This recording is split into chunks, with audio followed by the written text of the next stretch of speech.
Oke, Assalamualaikum warahmatullahi wabarakatuh. Salam sejahtera bagi kita semua. Hari ini kita akan bahas tentang pengantar manajemen. Ya, jadi untuk chapter yang pertama, jadi kita di sini akan bahas tentang manajemen dan organisasi. Jadi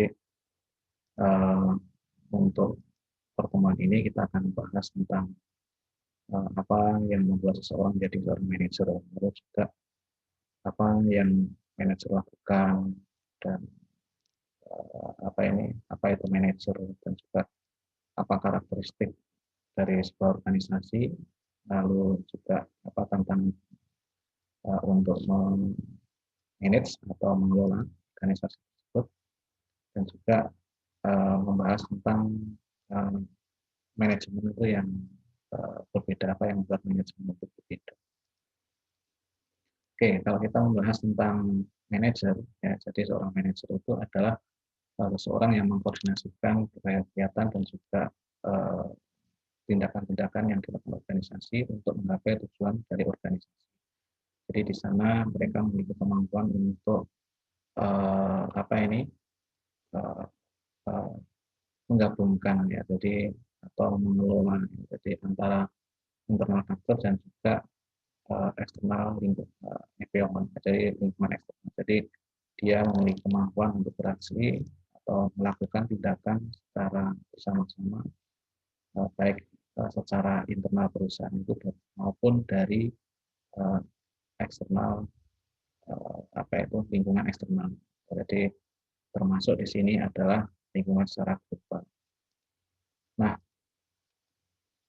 di sini seorang manajer juga berhadapan dengan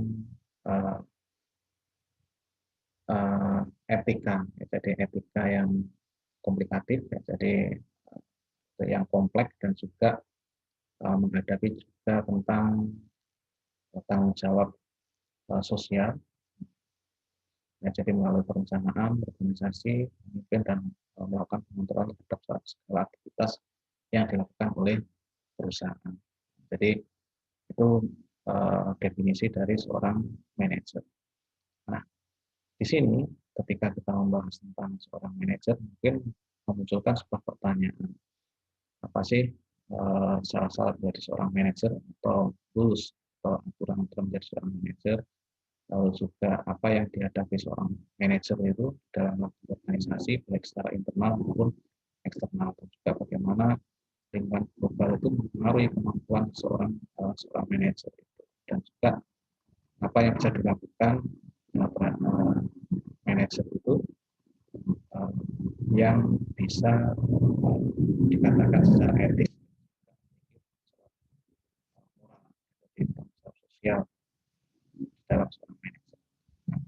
Inilah yang menjadi pertanyaan seorang manajer.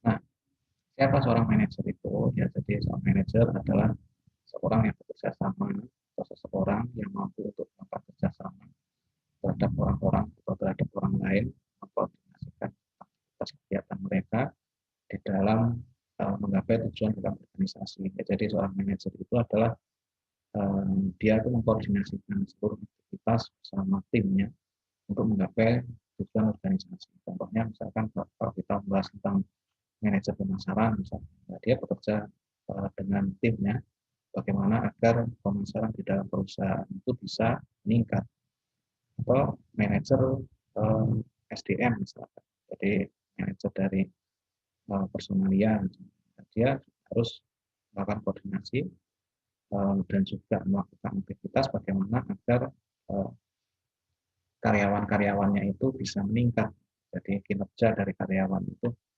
meningkat sehingga tercapai tujuan dari organisasi.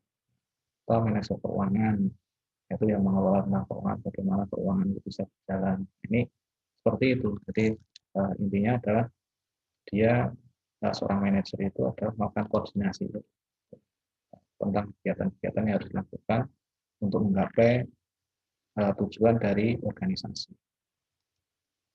Nah, di sini untuk tipe manajer itu nanti kalau Anda di sebuah organisasi itu ada tiga, ada first line manager, ada middle manager, ada top manager. manager. Kalau first line manager itu biasanya level pertama ya, dia berhubungan langsung dengan karyawan. Jadi biasanya kalau di dalam sebuah perusahaan besar itu ada karyawan, ada supervisor, dan ini ada first line manager. Ini biasanya manager itu yang membawahi berhubungan langsung dengan karyawan tersebut atau melalui atau yang di bawahnya itu dengan supervisor. Nah, jadi di sini biasanya mereka langsung berhubungan dengan produksi atau level terendah di dalam organisasi itu. Lalu juga ada namanya middle manager. Nah, middle manager ini yang ada di tengah-tengah antara first line manager dan top manager, karena dia itu mengkoordinir first line manager. Jadi untuk membuat laporan untuk dilaporkan ke top manager. Nah, sedangkan top manager ini biasanya adalah manajer yang dekat dengan direktur atau top level di dalam organisasi itu. Nah, di sini dia melakukan yang namanya perencanaan, membuat sebuah tujuan di dalam organisasi. Nah, ini dia mengkoordinir middle manager. Nah, ini tipe dari manager itu atau step-step manager itu ada 3 ini. Nah, ini kalau kita lihat sama gambar, jadi level manager itu atau manager, dan manajerial level. Ini yang kita bahas tadi. Nah, seorang manajer itu harus melakukan kegiatan-kegiatannya itu secara efektif dan efisien, di mana manajer itu concern pada efisiensi. Dia melakukan bring the thing right. Jadi dia berusaha untuk menggapai output yang maksimal dari sejumlah input yang apa itu terbatas dari semua input. Jadi tujuannya itu, jadi bagaimana dia menggunakan resources perusahaan itu seminimal mungkin atau seefisiensi mungkin untuk menggapai output yang maksimal. Jadi contoh misalkan ketika dia apa ini di manajer pemasaran, jadi bagaimana dia membuat sebuah terobosan-terobosan di dalam misalkan pengiklanan agar iklan itu tidak membengkak atau boros, tapi bisa mengena terhadap segmentasi pasar yang dituju dalam sebuah perusahaan. Jadi dia melakukan efisiensi. Contoh misalkan seorang manajer itu untuk memarket pangsa pasar milenial misalkan. Oh, untuk membuat iklan karena pasar milenial itu lebih banyak di Instagram, mungkin dia melakukan kegiatan-kegiatan aktivitas yang iklannya itu banyak di Instagram dibandingkan billboard atau iklan secara konvensional. Nah, ini dinamakan efisien itu seperti itu. Lalu yang berikutnya dia harus melakukan kegiatan itu secara efektif. Ya. Jadi directing ya. Jadi dia melakukan aktivitas-aktivitas itu yang tujuannya itu adalah bagaimana meningkatkan achievement goals ya. Jadi meningkatkan tujuan dari organisasi itu. Ya, jadi lebih banyak dia untuk menggapai atau peningkatan dari tujuan itu. Ini merupakan concern dari manajer itu adalah efisien dan jadi selain menggunakan apa ini resources yang sedikit, dia juga harus bagaimana agar dia itu atau tools itu bisa meningkat atau tujuannya itu meningkat dari waktu ke waktu. Jadi dinamakan efisien dan efektif untuk menjadi seorang concern atau menjadi fokus utama dari seorang manajer itu seperti itu. Nah, kalau kita gambarkan efisien dan efektif itu di dalam seorang manajer itu lebih kepada misalkan kalau efisiensi itu pada resources khususnya penggunaan sumber-sumber. Jadi penggunaan sumber-sumber yang ada di dalam perusahaan. Kalau efektif itu lebih kepada goal achievement atau capaian. Jadi capaian. Nah, ini capaiannya seperti apa? Nah, ini efektif itu seperti itu. Nah, di sini lebih kepada tujuan atau efektivitas dari sini itu sama mungkin. Nah, jadi lebih pada manajemen state of for low resources rates dan juga high goal treatment. Ya, jadi bagaimana dia itu mengurangi resources yang terbuang secara sia-sia dan juga high goal treatment atau mencapai capaian yang tertinggi. Nah, ini merupakan tujuan concern dari seorang manajer kalau digambarkan seperti itu. Nah, di sini seorang manajer itu berfungsi, apa sih fungsi dari manajer itu? Nah, di sini kalau kita fungsi manajer itu, yaitu di sini merupakan bagaimana agar aktivitas-aktivitas itu bisa berjalan secara efisien tadi ya. Jadi kalau kita menganut Henry Fayol, seorang manajer itu ada 5 fungsi, yaitu dia melakukan perencanaan, melakukan organisasi, organizing, minding, coordinating, dan controlling. Jadi dia melakukan sebuah perencanaan, organisasi, memandai atau memimpin, mengkoordinir, dan juga melakukan kontrol terhadap kegiatan-kegiatan. Nah, kalau kita gambarkan misalkan begini, jadi ada planning, organizing, leading, dan controlling. Planning di sini kita menentukan tujuan, nah, jadi melakukan strategi dan juga menentukan subplan to coordinate activities. Jadi misalkan kalau Anda menjadi seorang manajer di kafe misalnya, jadi membuat kopi misalnya. Jadi kalau di kita kan lagi booming ini kopi-kopi kekinian. Nah, di dalam perencanaan di sini Anda menentukan tujuannya dulu. Nah, jadi menentukan tujuannya itu tujuannya apa? Misalkan kalau Anda membuat kopi kekinian, ya, tujuannya adalah bagaimana kita itu membuat sebuah kopi kekinian yang berbeda dengan kopi kekinian yang lainnya. Misalkan apa kelebihan kita dibandingkan kopi kekinian yang lainnya? Misalkan pesaing kita adalah kopi janji jiwa, lalu buka kafe dan sebagainya. Apa perbedaan kita? Nah, ini harus direncanakan. Lalu setelah dilakukan diferensiasi produk tadi, kita menentukan targetnya siapa. Targetnya misalkan anak berumur misalkan 15 sampai 25 tahun, anak milenial atau gen X atau gen Z ya. Nah, ini tentu lalu kita melakukan strateginya seperti apa. Nah, dari di sini kita melakukan strategi di sini, misalkan pendekatan kita seperti apa, apakah pendekatan kita itu melalui media sosial saja atau melakukan pendekatan dengan grup misalnya. Nah, ini harus dilakukan. Nah, lalu yang kegiatan berikutnya kita melakukan pengembangan subplan untuk coordinate activity. Jadi kita membuat subplan yang lain, jadi perencanaan tambahan untuk menggapai tujuan dari organisasi. Nah, kalau kita sudah melakukan planning di sini, nah lalu yang berikutnya kita melakukan organizing. Ya, jadi kita menentukan itu what's need, apa yang dibutuhkan, dan to be done untuk menyelesaikannya dan bagaimana ini bisa diselesaikan. Jadi siapa yang melakukan. Nah, ini kita melakukan organisasi itu seperti itu. Kita menentukan apa yang dibutuhkan dulu. Jadi untuk menggapai perencanaan tadi, apa saja yang dibutuhkan. Misalkan dari sisi misalkan dari sisi pemasaran apa saja yang dibutuhkan, dari SDM siapa saja yang kita butuhkan. Misalkan kita membutuhkan bartender, kita membutuhkan ahli kopi dan sebagainya, dan bagaimana itu bisa diselesaikan.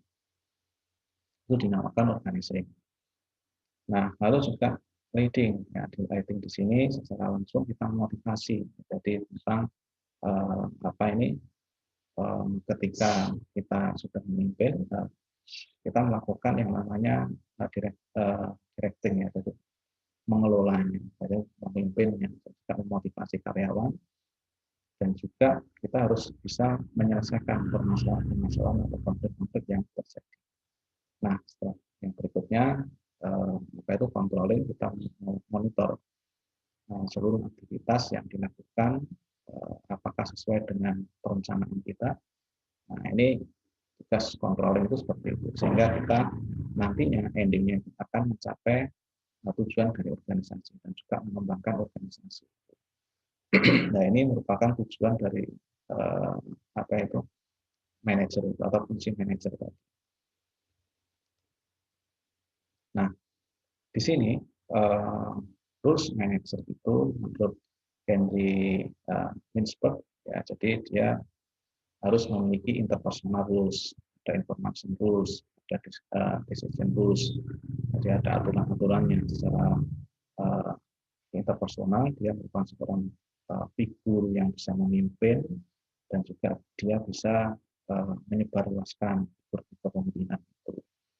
Lalu juga dia bisa information rules, di sini dia bisa monitor, bisa mendesiminasikan, dia bisa menjadi seorang pembicara seperti itu ya. Jadi di sini dia juga harus bisa monitor, lalu ketika sudah monitor itu dia bisa memberikan ini tujuan, lalu etika-etika yang harus dilakukan. Nah, ini diseminasi itu seperti itu.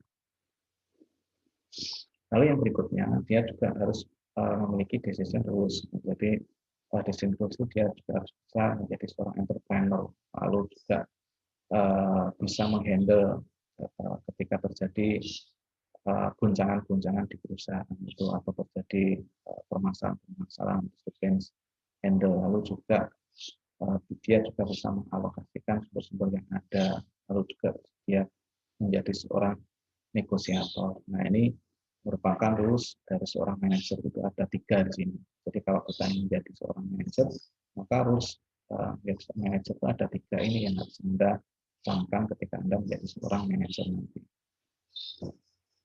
Nah, sedangkan menurut Robert Katz, management skill approach, jadi kita menggunakan pendekatan manajemen, bahwa seorang manajer itu harus memiliki technical skill dan human skill. Jadi ketika technical skill itu dia memahami tentang pengetahuan, lalu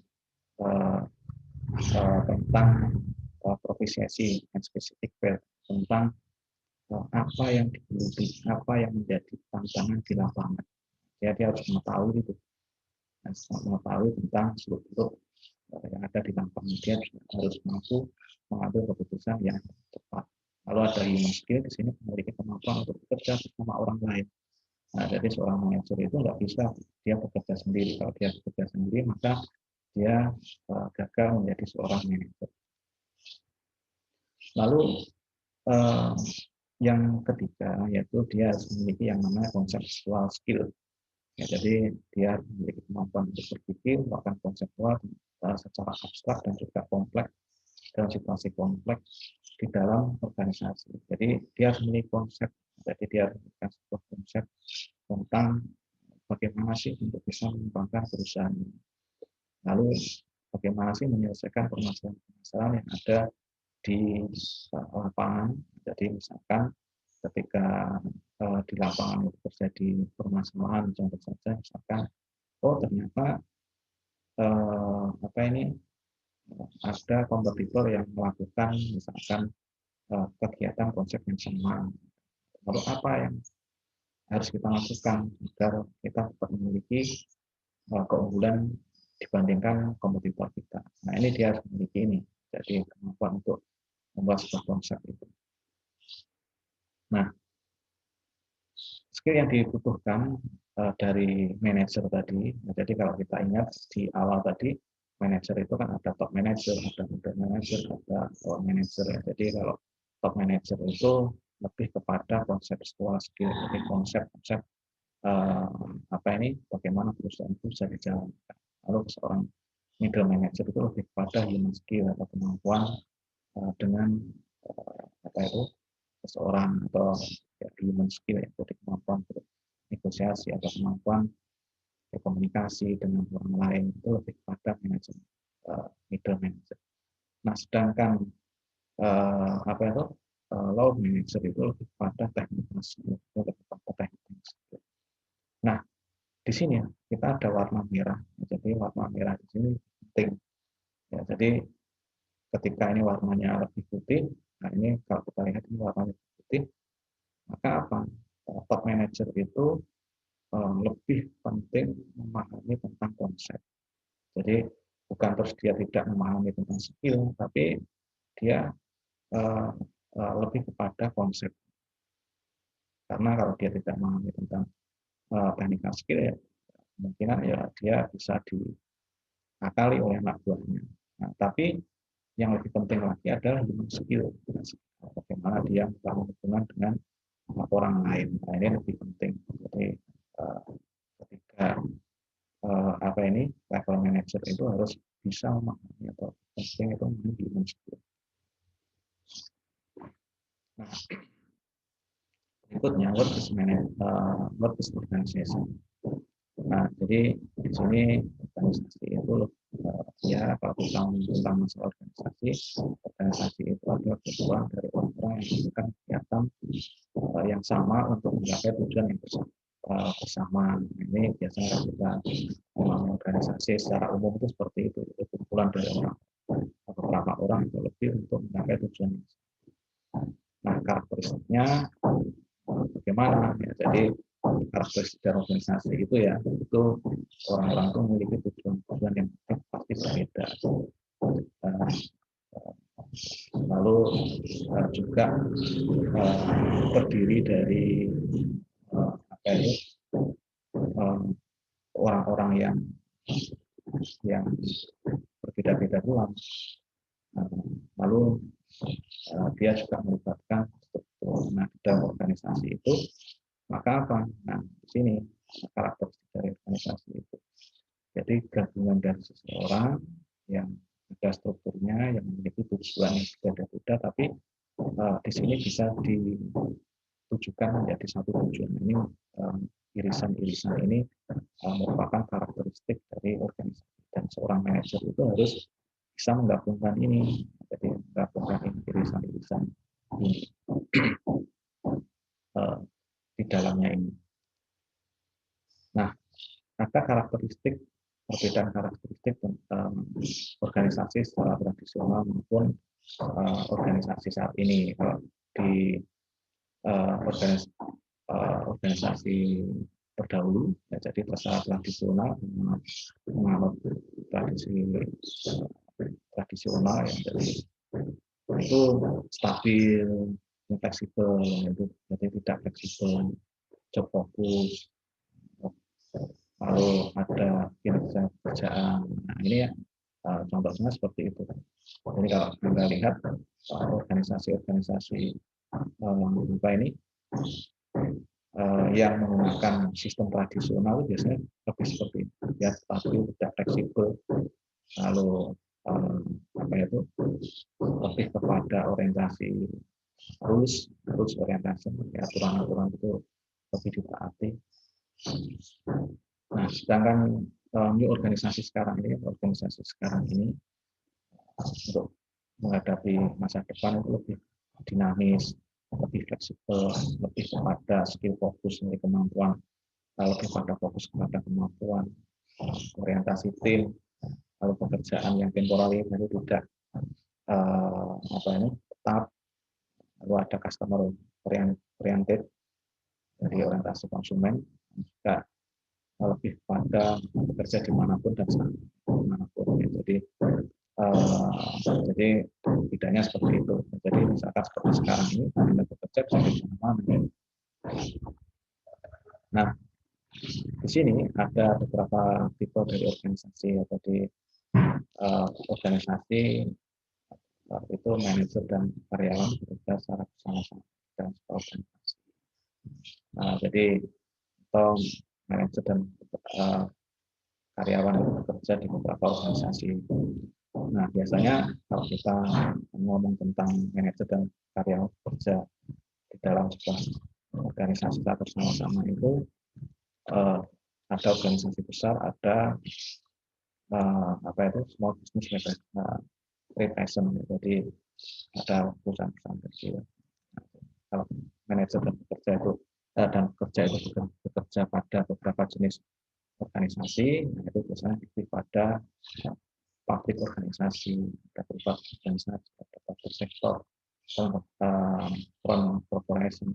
Nah, ini biasanya seperti itu. Nah, tantangan yang dihadapi seorang manajer itu lebih pada tantangan etika. Jadi lebih kepada aturan dan prinsip tentang salah dan benar, kalau salah dan benar, lalu meningkatkan tentang etika education university. Ya, jadi lebih meningkatkan tentang etika pembelajaran dari universitas dan juga eh, apa ini proyek kurikulum ya, jadi lebih pada kurikulum atau gabungan dari kurikulum pendidikan dari orang itu. Lalu juga dia menciptakan yang namanya English creation, jadi bagaimana meningkatkan kreasi, menggunakan kode dan etika dalam sebuah bisnis. Nah, ada tantangan manajer ya, jadi tantangan managing di sini ada workforce diversity ya, jadi di mana seorang manajer itu harus bisa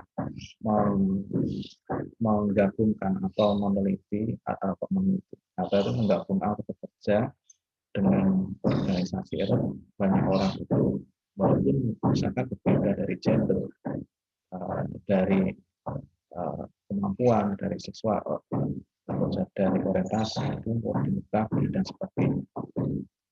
Nah, lalu tantangan berikutnya dari globalisasi. Jadi dari globalisasi di sini di dalam internal organisasi sendiri itu dari ada politik atau kultur yang harus dihadapi dalam pasar global. Nah, lalu tantangan global berikutnya yaitu di mana dia harus menghadapi yang namanya e-business world. Jadi seperti saat ini kita menghadapi yang namanya electronic business world, jadi tantangan dunia elektronik. Jadi ada e-commerce, ada e-business dan juga sebagainya. Nah, ini tantangan-tantangan yang dihadapi oleh konsumen, seorang manajer. Nah, ini ya, e-business ada yang harus dihadapi dalam e-business. Lalu tantangan berikutnya adalah yang berhadapan dengan customer.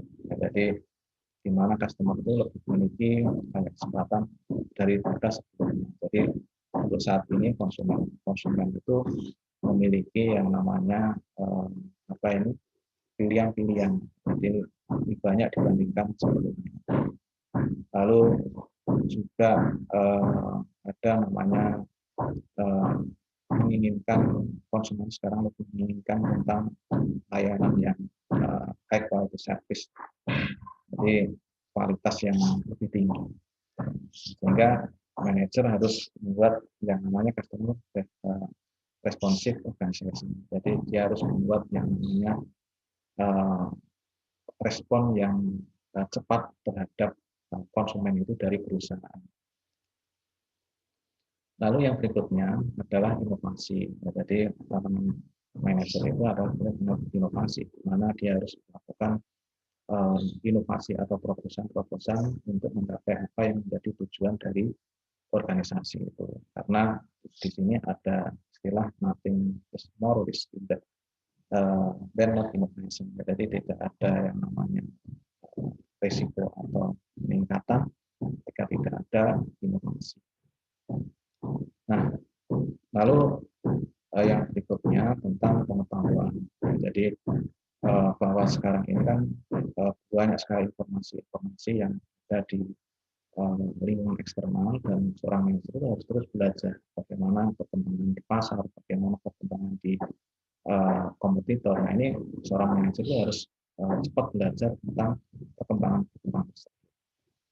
Lalu yang berikutnya, learning organization di sini bahwa dia harus lebih banyak belajar, juga dia harus mempelajari tentang organisasi, bagaimana dia bisa mengembangkan kapasitas organisasi secara terus-menerus. Dia harus mempelajarinya, beradaptasi, dan juga menghadapi perubahan-perubahan yang ada di dalam sebuah organisasi. Nah, di sini kenapa kita mempelajari tentang manajemen itu, jadi atau nilai yang nilai yang kita peroleh, value as manajemen, atau nilai yang kita peroleh ketika kita mempelajari manajemen itu. Nah, di sini kita akan memperoleh yang namanya universality management. Kita akan memperoleh manajemen secara universal. Kita akan memahami tentang manajemen secara lebih universal. Kita juga bisa memahami tentang realitas dalam pekerjaan, juga bagaimana kita self employment. Jadi kita lebih pada bagaimana kita bisa meningkatkan potensi juga diri kita sendiri, running our business rather than working for someone else. Nah, lalu di sini ada beberapa summary atau ringkasan tentang manajer tadi dan juga aplikasinya tentang Anda what makes someone manager. Jadi apa yang membuat seseorang menjadi seorang manajer, lalu what is management and what do manager do. Jadi apa sih manajemen dan juga apa yang harus dilakukan manajer, dan juga apa karakteristik yang dibutuhkan organisasi, lalu juga apa tantangan untuk seorang manajer, dan juga bagaimana kita mempelajari tentang manajemen dan membuatnya berbeda. Nah, ini beberapa summary dan implication dari kita mempelajari manajemen. Nah, ini tadi. Nah, itu yang mungkin bisa saya sampaikan. Mungkin Anda bisa lebih memahaminya, atau lebih tepatnya Anda bisa lebih memperdalam tentang apa yang saya terangkan tadi dengan membaca buku literatur yang sudah saya sampaikan. Mungkin itu dari saya. Terima kasih. Wassalamualaikum warahmatullahi wabarakatuh.